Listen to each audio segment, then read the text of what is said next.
ওখানে রেখে আসতে পারতে।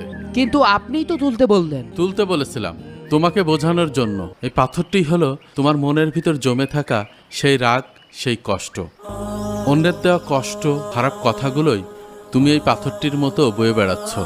যতক্ষণ বয়ে বেড়াবে তোমার মন আর জীবন দুইটাই এই পাথরের মতো ভারী হয়ে থাকবে, শান্তিতে চলতেও পারবে না।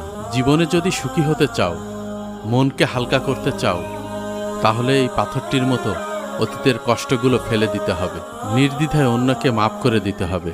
একবার হযরত মুহাম্মদ সাল্লাল্লাহু সাল্লাম পরপর 3 দিন একজন সাহাবীকে দেখিয়ে বলেছিলেন তিনি একজন জান্নাতি মানুষ।